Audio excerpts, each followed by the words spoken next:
আমি অবাক হয়ে যাই।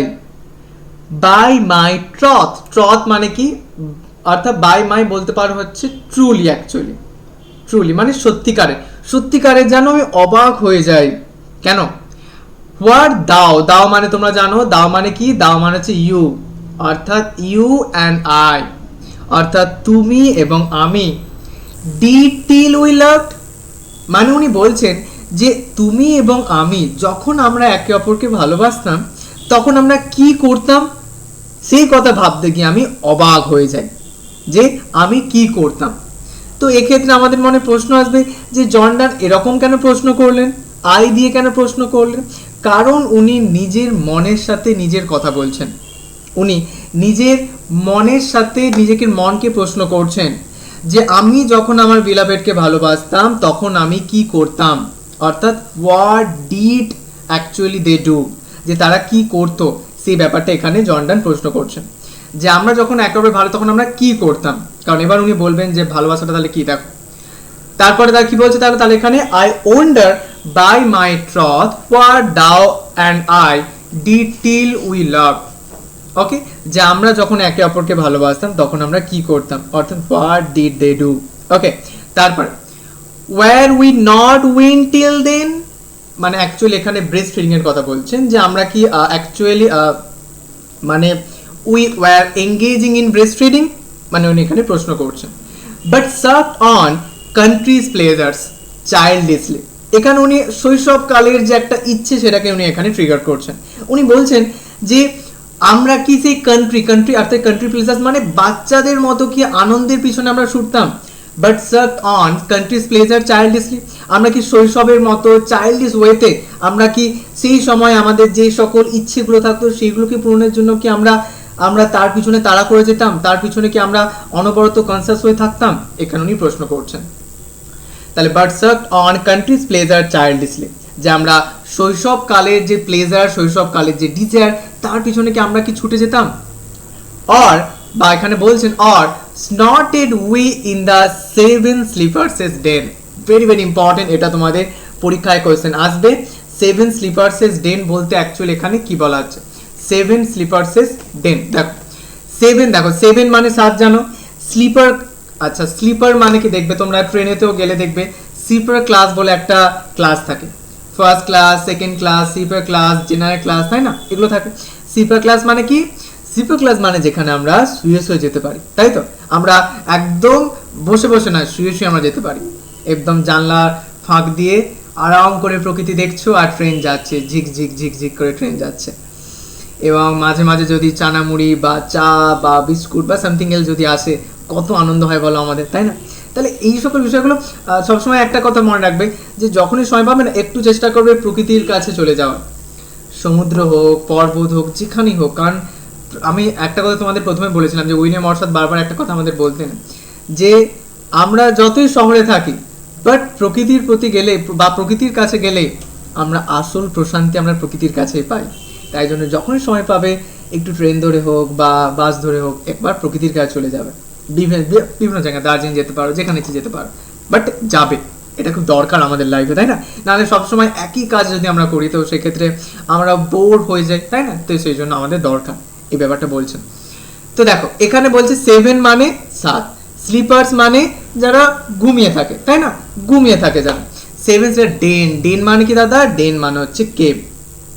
আচ্ছা কি হচ্ছে ব্যাপারটা আমি একটু বলি, ব্যাপারটা হচ্ছে যে যখন ধরে নাও হচ্ছে জেসাস ক্রাইস্টের সময়কালীন একটা, মানে এটা হচ্ছে একটা বিবলিক্যাল, একটা বাইবেলে এই টার্মটা আমরা দেখতে পাই, ঠিক আছে। এটা অ্যাকচুয়ালি অ্যালিউড করে, কি অ্যালিউড করে, যখন এরকম ভাবে বলতে পারো হচ্ছে যে খ্রিস্টিয়ানাইজেশনের ক্রাইসিস আমরা দেখতে পাচ্ছি, বা সেই সময়কালে সাধারণ মানুষ যারা ওই সময়কালে কোলোনাইজার্স যারা, বা সেই সময়কালে যারা বলতে পারো হার্টস পিপল যারা, তাদের কাছ থেকে দূরে থাকার জন্য এরকম সাতটি ব্যক্তি, সেভেন স্লিপার্স, তারা কি করে একটা গুহার মধ্যে ঘুমিয়ে পড়ে, এবং গুহার মধ্যে ঘুমিয়ে পড়ে এই যে ভাবো ধরে না গুহার মধ্যে ঘুমিয়ে পড়ে, এই যে গুহার মধ্যে ঘুমিয়ে পড়ে তারা যখন ঘুম থেকে ওঠে তখন দেখে যে গোটা জগৎটা 100 থেকে 1500 বা 200 বছরেরও বেশি অতিক্রম করে গেছে, মানে তারা 100 থেকে 200 বছর ঘুমিয়েই আছে, এরকম একটা অনুভূতি তাদের মধ্যে হয়। তো এটা হচ্ছে একটা বিবলিক্যাল একটা কনসেপ্ট, যেটা এখানে অ্যাকচুয়ালি 7 স্লিপার্সেস ডেন বলা হচ্ছে, ঠিক আছে? তো এটাকে বলা হয় 7 স্লিপার্সেস ডেন। ওকে, আচ্ছা বেশ। তো এবার একটা খুব মানে আমাদের বলতে পারো হচ্ছে হিন্দু মাইথোলজিতেও একটা এরকম টার্ম আমরা দেখতে পাই, যেখানে একটি লোক, কেদারনাথে তোমরা নাম শুনেছো সবাই, তাই না? তো কেদারনাথে তোমরা জানো যে কেদারনাথে 6 মাস পুরো একদম বরফে ঢাকা থাকে, আবার 6 মাস করলে, তাই না? তো একটি লোক, সে একদম তার ঘর থেকে হাঁটতে হাঁটতে হাঁটতে হাঁটতে হাঁটতে হাঁটতে হাঁটতে হাঁটতে অবশেষে কেদারনাথের দরজায় পৌঁছেছে। অনেক ভাবো, জানো তো কতটা পাহাড়ের উঁচুতে উঠতে হয়, কত কিছু করতে, তাই না? তো সেখানে গেছে, এবং সেখানে গিয়ে যখন সে অ্যাকচুয়ালি মহাদেব বাবাকে যখন প্রণাম করবে, তখন ঠাকুরমশাই বলছে যে হ্যাঁ, আমি তো দরজা বন্ধ করে চলে এসেছি, কারণ কালকে থেকে তো এখানে তুষার জমে যাবে, বরফ জমে যাবে, আর তো আমি দরজা খুলতেই পারবো না, আবার 6 মাস তোমাকে অপেক্ষা করতে হবে। তখন লোকটি বলে, যা, এতটা কষ্ট করে আসলাম, আমার বাবার সাথে তাহলে দেখা হবে না? তো এবার উনি কি করলেন, উনি হচ্ছেন ওখানেই শুয়ে পড়লেন। বৃষ্টি পড়ছে, তুষার পড়ছে, এবং ওই যে পণ্ডিতটা যিনি ছিলেন উনিও চলে গেলেন। এরপর হঠাৎ একদিন মাঝরাত্রে, মানে ওই দিন মাঝরাত্রে একটি লোক এসেছে, এসে বলছে যে বাবা তুমি এরকম শুয়ে আছো কেন? বলে এরকম আমি বাবার সাথে দেখা করতে চেয়েছিলাম, কিন্তু 6 মাসের জন্য তো আবার বন্ধ হয়ে গেছে, আর জন্য আর আমি দেখা করতে পারবো না। তখন ওই লোকটি বলে, তুমি তো কিছু খাওনি, ধরো এই আপেলটা খাও। একটা আপেল ওনাকে দিলেন। তো এবার উনি আপেলটা খেয়ে ঘুমিয়ে পড়লেন। এবার ঘুম থেকে যখন উঠলেন, একটা লোক, মানে ওই যে পণ্ডিতটা যিনি চলে গেছেন আগের দিন, ওই পণ্ডিতটা এসে ওনাকে ঠেলছেন, বলে এই মশাই আপনি এখনো কি ঘুমাচ্ছেন, উঠে পড়ুন উঠে পড়ুন। বলে এখন উনি আবার চোখ ঘষতে ঘষতে উঠছেন। বলেন কি হয়েছে? বলে আপনি এখনো এই 6 মাস কি এখানেই ছিলেন? কারণ 6 মাস তো কেটেই গেছে, আপনি 6 মাস এখানেই ছিলেন? তখন এবার লোকটি বলে যে না, আমি তো এই তো কালকেই তো আসলাম, কালকে তো আপনার সাথে কথা হলো, আপনি বললেন যে 6 মাস পর আবার খোলা হবে। তো সেক্ষেত্রে তখন বলছে যে তাহলে 6 মাস কেটে গেছে? বলে হ্যাঁ 6 মাস তো কেটে গেছে। বলে আচ্ছা ঠিক আছে, চলো আমি বাবার দরজা খুলে দিচ্ছি, তুমি প্রণাম করো, প্রসাদ খাও, তারপরে তুমি একটু বিশ্রাম নাও এখানে। এ দেখো, তাহলে বুঝতে পারছো যে ব্যক্তিটি মানে 6 মাসের জন্য টানা ঘুমিয়ে গিয়েছিল। তেমনই ভাবে দেখো, এই আমাদের বিবলিক্যাল টার্মে আমরা এই একই রকম 7 স্লিপার্সের ডেনটাও দেখতে পাচ্ছি, যেখানে 7টি লোক একটা কেভের মধ্যে একটা সেঞ্চুরি ধরে তারা ঘুমিয়ে গেছে, এবং যখন তারা ঘুম থেকে উঠছে তখন দেখছে টোটালি পরিবর্তিত একটি জগৎ। ভাবো এরকম যদি হয় যে তোমরা এগুলো নিয়ে গল্পও লিখতে পারো, এগুলো বেশ একটা ফিকশনাল স্টোরি হতে পারে, বেশ একটা মানে বেশ ইন্টারেস্টিং স্টোরি হতে পারে। যে ভাবো তুমি ঘুমিয়ে গেছো, তুমি ঘুম থেকে উঠলে, ওঠার পর তুমি জানলাটা খুললে, খোলার পর দেখলে আর রাস্তাঘাট কিচ্ছু নেই, চারিদিকে রাস্তার উপর দিয়ে কোনো গাড়ি যাচ্ছে না, চারিদিকে ড্রোন উঠছে, হেলিকপ্টার উঠছে, বিভিন্ন কিছু উঠছে, বাট কারো কোনো চাকা নেই, এবং চারিদিকে রোবট ঘুরছে, বাজার বাজার টাজার বলে কিছু নেই, রোবটরাই বাজার করছে, সব কিছু এটা করছে। ভাবো এরকম যদি হয় তাহলে আমাদের কতটা ভয় লাগবে, যে আমি কি তাহলে এতদিন ঘুমিয়ে কেটে গেলাম। তো এখানেও দেখো, এখানে বলছেন, এখানে আমাদের জর্ডান বলছেন গুড মর্নিংতে যে অস not it we in the 7 স্লিপার্সেস ডেন। আচ্ছা আমরা কি সেই 7 স্লিপার্সের ডেনের মধ্যে কি ঘুমিয়েছিলাম এতদিন, যে আমরা সত্যিকারের ভালোবাসাটাকে বুঝতে পারলাম না, আমরা সত্যিকারের ভালোবাসাটাকে আন্ডারস্ট্যান্ড করতে পারলাম না, আমরা কি ঘুমিয়েছিলাম চিরদিন? ইট ওয়াজ সো। তখন এবার আমাদের জর্ডান বলছেন ইট ওয়াজ সো, হবে হয়তো এটা, but this all pleasure fancies be, এবং বলছে এই সকল চাইল্ডিশ প্লেজারগুলো সত্যি আমাদের একটা সময় অত্যন্ত ফ্যান্সিফাই করে দিত, মানে আমাদেরকে একটু বলতে পারো হচ্ছে অনুপ্রাণিত করতো, ইন্সপায়ার করতো আমাদেরকে। If ever any beauty I did see, এবং বলছে যদি আমি কোনো সৌন্দর্য দেখে থাকি, হুইচ আই ডিজায়ার, যেটা আমি চেয়েছিলাম, অ্যান্ড গট, এবং পেয়েছিলাম। মানে কি উনি বলছেন the beauty of my beloved, আমার বিলাভেডের যে সৌন্দর্যতা, সেই সৌন্দর্যতা আমি চেয়েছিলাম, and I have already gotten. Okay, actually বলতে পারো আমি সেটা অ্যাচিভ করেছি, I have already achieved that beauty. Okay, it was but a dream of the, এবং বলছে যে আমার বিলাভেডকে পাওয়া যেন আমার কাছে একটা স্বপ্নের মতন, আমার কাছে একটা ড্রিমের মতন, এটা উনি বলছেন।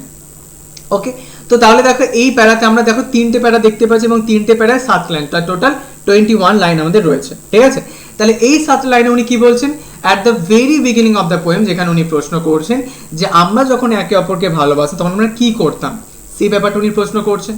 এবং বলছে যে আমরা অ্যাকচুয়ালি মানে were we engaging in breast feeding, বা আমরা কি কান্ট্রি প্লেজারের মধ্য দিয়ে আমরা কি চাইল্ডিশ ওয়েতে আমরা আমাদের লাভটাকে কি এক্সপ্লোর করতাম, নাকি আমরা 7 স্লিপার্সের ডেনের মধ্যে আমরা ঘুমিয়েছিলাম, এই সকল বিষয়গুলো উনি প্রশ্ন করছেন।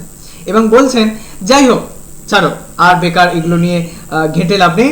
তো আমি যেই ভালোবাসাটাকে চেয়েছিলাম বা যে রিয়েল বিউটিটাকে আমি চেয়েছিলাম, সেই বিউটিটা আমি সত্যিই পেয়ে গেছি, এই ব্যাপারটা উনি এখানে বলছেন। ওকে, চলো নেক্সট প্যারা। ওকে, ক্লিয়ার? বলো বুঝতে পারছো কিনা আমাকে একটু জানিয়ে দাও, তারপর আমরা নেক্সট প্যারায় যাব। বলো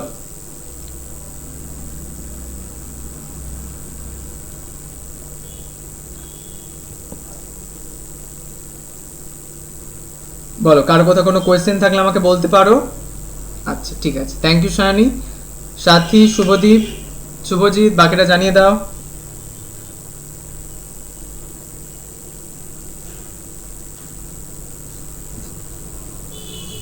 ওকে, thank you Subhadip, thank you Sathi. ঠিক আছে, চলো নেক্সট। ওকে, এরপর দাও কি বলছে।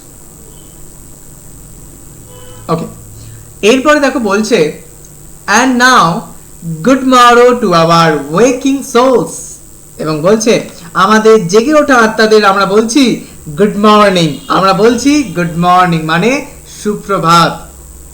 মানে কি, আমরা যে ঘুমিয়েছিলাম চাইল্ডিশ ওয়েতে, যে লাভটাকে আমরা প্লেজার করছিলাম বা আমরা অ্যাকচুয়ালি এনজয় করছিলাম, সেখান থেকে জেগে উঠে আমরা নিজেদেরকেই নিজেরা বলছি গুড মর্নিং, বা কি বলছি good morning. Okay, which was no অর্থাৎ not one another out of fear, এবং আমাদের মধ্যে এখন আর কোনো ভয় কাজ করে না। এই যে ভাবো, আমরা এখানে অ্যাকচুয়ালি জর্ডান বলছেন যে আমরা যদি একে অপরকে কাউকে ভালোবাসি, আমরা যদি তাদের দিকে তাকে আমরা খুব ভয় ফিল করি যে যদি কেউ লোক খারাপ ভাবে বা যদি কেউ কিছু বলে। বাট এখানে বলছেন আমরা তো এখন সত্যিকারের রিয়েল লাভটাকে আমরা পারসিউ করতে পারছি, আমরা অ্যাচিভ করতে পেরেছি, তাই জন্যই আমাদের মধ্যে আর এই একই রকম ভয়টা নেই, আমরা আর ফিয়ারফুলি একে অপরের দিকে তাকাই না, ঠিক আছে, আমরা একদম কনসাসলি ভাবে একে অপরের দিকে তাকাই।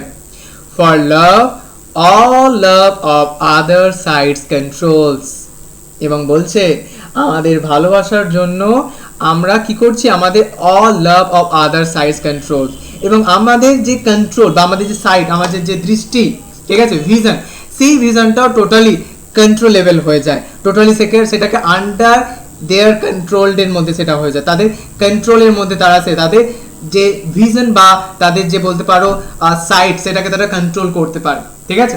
মানে তারা অযৌক্তিক কোনো বিষয়, তারা কি করছে, তারা অযৌক্তিক কোনো বিষয়, আচ্ছা ইন্টারনেট প্রবলেম, আচ্ছা তারা অযৌক্তিক কোনো বিষয় তারা আর কি অ্যাকচুয়ালি তারা তাদের মাথা খাটায় না, ঠিক আছে, সেই বিষয়টা উনি বলছেন এখানে।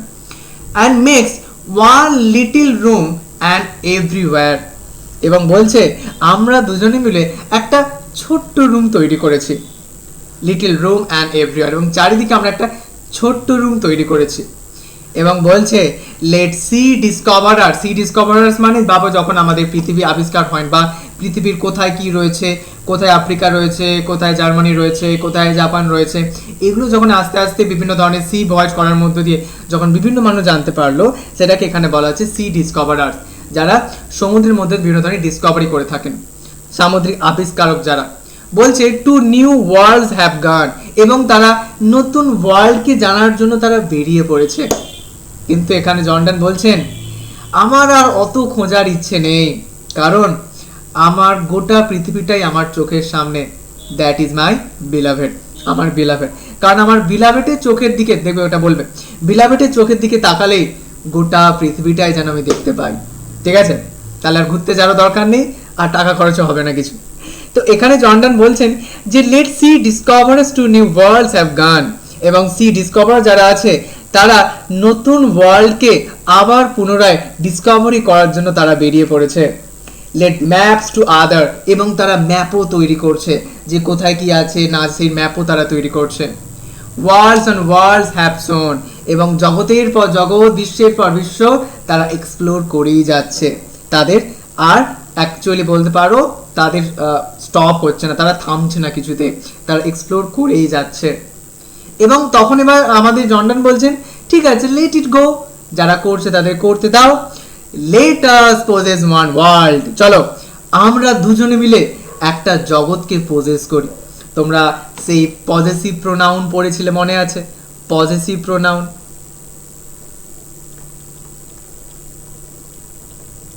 পজেসিভ প্রোনাউন যেমন ভাবো, ধরে না আমি বলেছিলাম না, ইয়েস ইয়েস, আচ্ছা, যেমন তোমরা দেখবে হচ্ছে মনে থাকে না, যেমন আমি বলেছিলাম যে তুমি কলেজ থেকে বাড়ি গেছো, তখন তোমার বোন ভাবে ধরে নাও ম্যাগি নিয়ে বসেছে, ঠিক আছে, একদম নতুন একদম ম্যাগি নিয়ে বসেছে। তো সে এবার টিভিতে কার্টুন চালিয়েছে, তো সে এখন সেই খাওয়াটা যে শুরু করবে, সেই সময় তখন তুমি গেছো, তো তোমারও খুব ম্যাগি ফেভারিট, তখন তুই বলছো বোন আমায় দিবি না, আমাকে একটু দে।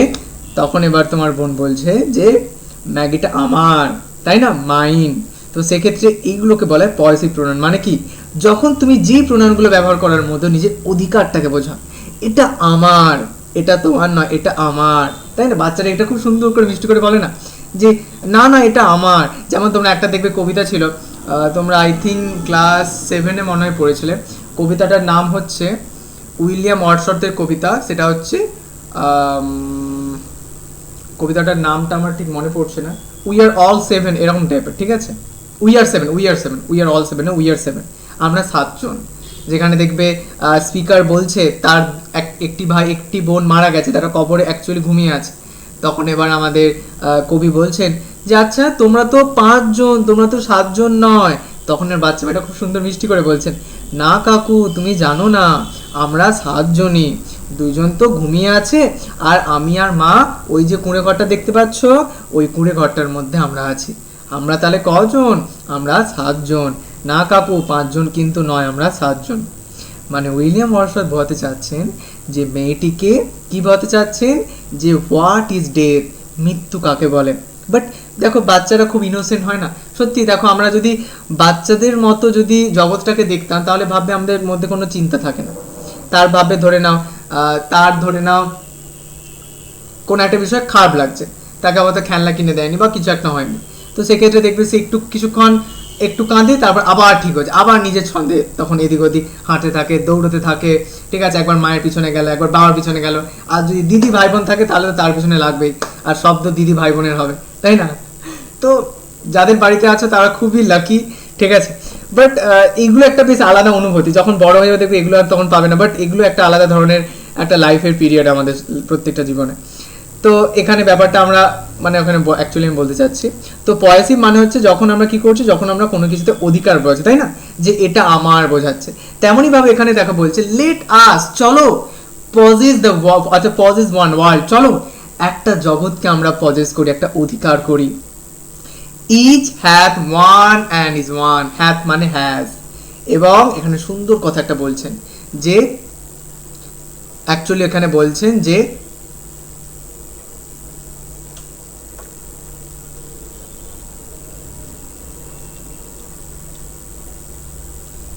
এভরিবডি ইজ আ ওয়ার্ল্ড, আমরা সবাই হচ্ছে একটা জগৎ।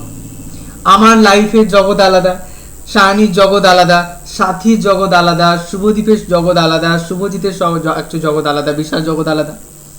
সেই জগতের তুমি হচ্ছে রুলার, তেমনি তোমার লাইফের রুলার তুমি, তেমনি ভাবে সেই জগতের রুলার হচ্ছেন তুমি। তো ওই জন্য বলছে যে আমি এবং তুমি, আমরা যে 2 জগৎ, চলো একটা জগৎকে আমরা অধিকার করি এবং সেই 2 জগতের মধ্যেই আমরা একসাথে থাকি। যেমন ভাবে একটা কথা আছে না, এক হাতে কি তালি বাজে, তাহলে কি তোমার 2 হাত লাগে, তাই না? তাই জন্য বলছে 2 জগৎকে চলো এক করা যাক, অর্থাৎ একটা জগতের মধ্যে আমরা 2 জনে মিলে থাকি, সেই ব্যাপারটাকে এখানে আমাদেরকে বলছেন। তো let us possess one world, চলো একটা জগৎকে অধিকার করা যাক। Each hath one and is one, এবং আমরা প্রত্যেকের সবার, তোমার কাছে একটা জগৎ আছে, আমার কাছে একটা জগৎ আছে, তাহলে 2টো জগৎকে একসাথে মিলে কি করি, একটা সিঙ্গেল একটা জগতে তৈরি করি, দুটোর মিক্সিং ঘটি। তো দেখো তাহলে আমরা এই প্যারাতে কি দেখতে পাচ্ছি, এই প্যারাতে উনি দেখতে পাচ্ছি যে এবার উনি আমাদেরকে জেগে ওঠার পর আমাদের মধ্যে কি কি রকম অ্যাকচুয়ালি চেঞ্জেসগুলো হচ্ছে, যে আমরা যখন অ্যাকচুয়ালি মানে আমাদের মধ্যে এই যে ভাবো ধরে না ফিয়ারফুলি আমরা একে অপরকে আর তাকাই না, আমরা কনসিয়াসলি ভাবে তাকাই এবং আমরা আমাদের যে ভিশন, আমাদের যে সাইড, সেটাকে আমরা কন্ট্রোল করতে পারি। কারণ কি, আমি তো আমার রিয়েল বিলাভেডকে পেয়ে গেছি, তো সেক্ষেত্রে আর অন্য কিছুর দিকে আমি তাকাবোই কেন, তাই না? সেরকম হচ্ছে ব্যাপার। তো এখানেও বলছে যে চলো ছাড়ো, এবার আমরা যেমন অন্যান্য সকল সি ডিসকভারে তারা বেরিয়ে গেছে নতুন জগতে খুঁজতে, চলো আমরাও একটা জগৎ তৈরি করি, আমরাও একটা জগতের অধিকার করি, যে জগৎকে তুমি এবং আমি দুজন মিলে থাকবো। ঠিক আছে, এখানে উনি সেকেন্ড প্যারার মধ্যে দিয়ে এটাই অ্যাকচুয়ালি এখানে বোঝাতে চাচ্ছেন। তাহলে দেখো ওনার মতে একটু মেটাফিজিক্যাল পোয়েমটা আমাদের কাছে মনে হবে যে একটু ইরিলেভেন্ট বা আমরা বলতে পারো একটু ইলজিক্যাল মনে হতে পারে, বাট আমি একটু লাস্টে তোমাদেরকে বলবো যে ওভারঅল এই ব্যাপারটার মধ্যে দিয়ে উনি কি কনসাইজ ওয়েতে আমাদেরকে যেটা বোঝাতে চাচ্ছেন সেই ব্যাপারটা আমি লাস্টে তোমাদের বলছি। ঠিক আছে, বলো এই প্যারাটা বুঝতে পারছো তোমরা? জানিয়ে দাও একটু। আচ্ছা, শাইনির মনে আছে, বাহ, ভেরি গুড।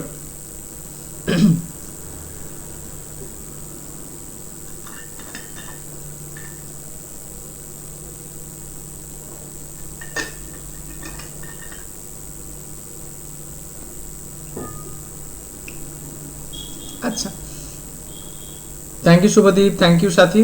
শাইনি বুঝতে পারছো? আচ্ছা ঠিক আছে, থ্যাংক ইউ শাইনি। চলো নেক্সট নেক্সট আমাদের এটাই হচ্ছে লাস্ট প্যারা। চলো লাস্ট প্যারা কি বলছে দেখা যাক। ওকে দেখো, my face in thine I, thine mine I মানে ইয়োর আই। ঠিক আছে, আমার ফেস বা আমার যে মুখ, সেই মুখটা তোমার চোখে দেখা যাচ্ছে। দাইন ইন মাইন অ্যাফেয়ার্স, এবং তোমার চোখটা বা তোমার মুখটা আমার চোখে দেখা যাচ্ছে। মানে এখানে কি বলছে, এখানে উনি বলছেন ইকুয়াল যে রেসপেক্ট, সেই ব্যাপারটাকে উনি এখানে বলছেন যে আমার চোখে তুমিও যেমন, তোমার চোখে আমিও তেমন, দ্যাট ইজ ইকুয়াল লাভ। এই ইকুয়ালিটি ব্যাপারটাকে মেনটেন করতে হবে, ইকুয়াল রেসপেক্ট। যদি এখানে অ্যাকচুয়ালি মানে জর্ডান বলতে চাচ্ছেন যে আমরা যদি টু লাভার্স একে অপরকে ইকুয়াল যদি অ্যাকচুয়ালি বলতে পারো রেসপেক্ট করি, তাহলে কি হবে, তাহলে কিন্তু আমাদের মিসআন্ডারস্ট্যান্ডিং হবে না। মিসআন্ডারস্ট্যান্ডিং না হলে কি হবে, মিসআন্ডারস্ট্যান্ডিং যদি না হয় তাহলে আমাদের লাভটাও একদম কনক্রিট থাকবে, একদম সেটা স্ট্রং থাকবে। তো সেই জন্য বলছে যে তোমার চোখে আমার প্রতি যেমন রেসপেক্ট, আমার চোখে তোমার প্রতিও সেম ইকুয়াল রেসপেক্ট কিন্তু রয়েছে। ওকে, আচ্ছা তারপরে and true plain hearts do in the faces rest, এবং ট্রু প্লেন হার্টস এবং সত্যিকারের আমাদের যে হৃদয়, সেই হৃদয় যে একটা আমরা যে বলতে পারো সত্যিকার হৃদয়ের যে ইচ্ছা, সেই ইচ্ছাটাও আমাদের মুখের মধ্যে দেখা যাচ্ছে। মানে তুমিও যেটা চাও আমিও সেটা চাই, তুমি আলাদা চাও আমি আলাদা চাই এরকম নয়, তুমিও যেটা চাও আমিও সেটা চাই, সেই ব্যাপারটা এখানে উনি বলছেন। Where can we find two better hemispheres? হেমিস্ফিয়ার্স মানে জানো, হেমিস্ফিয়ার্স মানে অর্ধগোলক। আমরা সবাই অর্ধগোলকের বাচ্চাবেলা অঙ্ক করতাম না, এই একটা অর্ধগোলক, আবার একটা এটা একটা অর্ধগোলক। ঠিক আছে, তো এখানে বলছেন যে এটা হচ্ছে তুমি, ঠিক আছে, ইউ, অ্যান্ড এটা হচ্ছে আই। তাহলে এই দুটো জয়েন করলে কি হবে, একটা কমপ্লিট স্ফিয়ার হবে, কমপ্লিট একটা সার্কেল হবে, তাই না? তাই জন্য এখানে বলছে where can you find two better hemispheres, এবং আমরা যেখানে দুটো অর্ধগোলক খুঁজে পাই, without sharp north, without declining west. আচ্ছা জাস্ট আ সেকেন্ড, হ্যাঁ, বোথ কমপ্লিট ইচ আদার, একদম একদম দেখো, মানে দুজনেই পরিপূরক। এ না থাকলে সে তার মানে তার কোনো এক্সিস্টেন্স থাকে না বা প্রেজেন্স থাকে না, তেমনি এ না থাকলে তারও কোনো এক্সিস্টেন্স বা প্রেজেন্স থাকবে না। এটা কি বলছেন রিয়েল লাভ। এই নয় যে একদম ধরে নাও আমি সর্বা আমি সুপিরিয়র, এরকম না ব্যাপারটা। দুজনেই সুপিরিয়র, দুজনেই ইকুয়াল রেসপেক্ট দুজনেরই আছে। ওই জন্য বলছি where can you find two better hemispheres, যে কোথায় আমরা অ্যাকচুয়ালি দুটো হেমিস্ফিয়ার্স পাবো খুঁজে।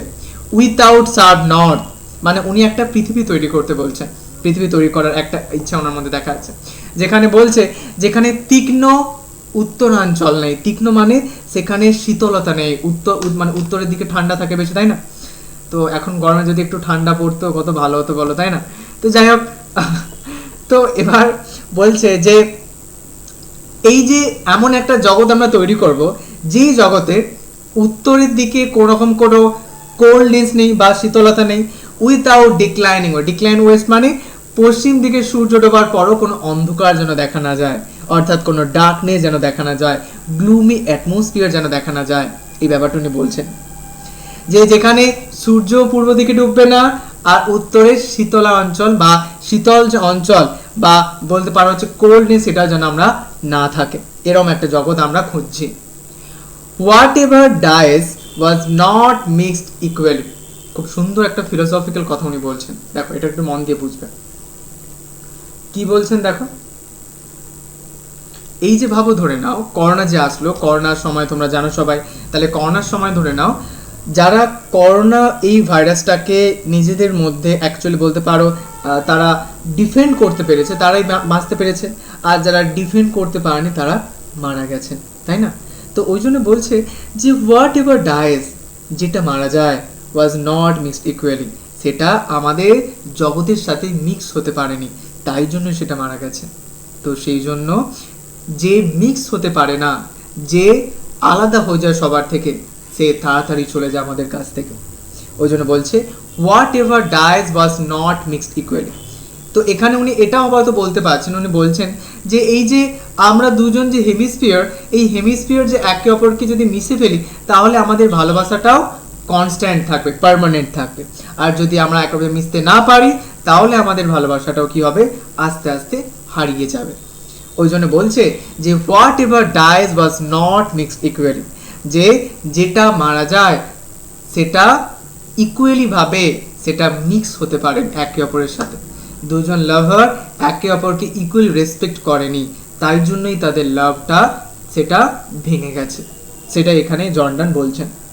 এবং লাস্টে দেখো, লাস্ট দুটো লাইনে, if our two loves be one, যদি আমাদের দুজনের ভালোবাসা এক হয়, যদি আমাদের দুজনের ভালোবাসা এক হয়, thou and I love so alike, তাহলে তুমি এবং আমি দুজনে একে অপরকে একই রকম ভাবে ভালোবাসবো। কারণ কি, দুজনের ভালোবাসার যে বলতে পারো হচ্ছে মেজারমেন্ট, সে দুটো একই রকম রয়েছে। that none do slacken, এবং বলছে যদি আমরা সত্যি একে অপরকে একই রকম ভালোবাসি এবং আমাদের দুজনের ভালোবাসা যদি এক হয়ে যায়, none do slacken, none can die, কেউ আমাদের স্ল্যাকেন, কেউ আমাদের ডিস্ট্রয় করতে পারবে না, কেউ আমাদের মেরেও ফেলতে পারবে না, কেউ আমাদের সেপারেটও করতে পারবে না। কারণ কি, আমরা দুজনেই একে অপরের এক হয়ে গেছি। সেটা এখন এখানে জর্ডান বলছেন। জর্ডান ওই জন্য দেখো এই প্যাটার্ন মধ্যে কিন্তু ভেরি ইম্পর্টেন্ট এটা প্যারা এই কবিতাটার মধ্যে, যেখানে উনি বলছেন যে প্রথমেই দেখো উনি রেসপেক্টের কথা বলছেন, যে আমার চোখে তোমার যেমন রেসপেক্ট রয়েছে, তেমনই ভাবে তোমার চোখে আমার প্রতিও সেম রেসপেক্ট আমি দেখতে পাচ্ছি। এবং বলছে আমাদের দুজনের যে plain hearts, simple hearts, innocent hearts, সেই হার্টসের ইচ্ছাটাও সেম। এরকম নয় যে তোমার ইচ্ছা আলাদা আমার ইচ্ছা আলাদা, এরকম নয়। এবং বলছে যে আমরা দুজনে এমন একটা জগৎ তৈরি করি, এমন একটা হেমিস্ফিয়ার তৈরি করি, বা এমন একটা দুজনে হেমিস্ফিয়ার দুজনে একসাথে জয়েন করে এমন একটা জগৎ তৈরি করি, যেই জগতের উত্তরের দিকে শীতলতা নেই এবং পশ্চিমে সূর্য ডুবলেও যেন অন্ধকার যেন না থাকে, এরকম একটা ব্যাপার উনি বলছেন। এবং বলছে হোয়াট এভার ডাইজ, এবং যেটা মারা যায়, ওয়াজ নট মিক্সড ইকুয়ালি, সেটা ইকুয়ালি ভাবে মিক্স হতে পারেনি, তার জন্যই সেটা মারা গেছে। If our two loves be one, এবং যদি আমাদের দুজনের ভালোবাসা এক হয়ে যায়, দাও অ্যান্ড আই, অর্থাৎ তুমি এবং আমি, love so alike that none do slacken, none can die, এবং বলছে আমরা দুজনে একে অপরকে একই রকম ভাবে ভালোবাসবো, এবং এই ভালোবাসা যদি আমরা কনস্ট্যান্ট করতে পারি, তাহলে নান ডু স্ল্যাকেন, কেউ আমাদের ডিস্ট্রয় করতে পারবে না, নান ক্যান ডাই, কেউ আমাদের মেরেও ফেলতে পারবে না, এবং কেউ আমাদের সেপারেটও করতে পারবে না। That is real love. তাহলে দেখো আলটিমেটলি দ্য গুড মর্নিং মধ্য দিয়ে উনি আমাদের কিন্তু জাগিয়ে তুললেন। আমরা সবাই ঘুমিয়েছিলাম, আমাদের মধ্যে ট্রু লাভ বিষয়ের প্রতি আমাদের তেমনভাবে কোনো আন্ডারস্ট্যান্ডিং বা ডিপার আন্ডারস্ট্যান্ডিং ছিল না, বাট জন ডান উনি ওনার কবিতা দ্য গুড মর্নিং মধ্য দিয়ে আমাদেরকে একটা ডিপার আন্ডারস্ট্যান্ডিং করালেন, ডিপার মিনিং বোঝালেন অ্যাবাউট রিয়েল লাভ সম্পর্কে।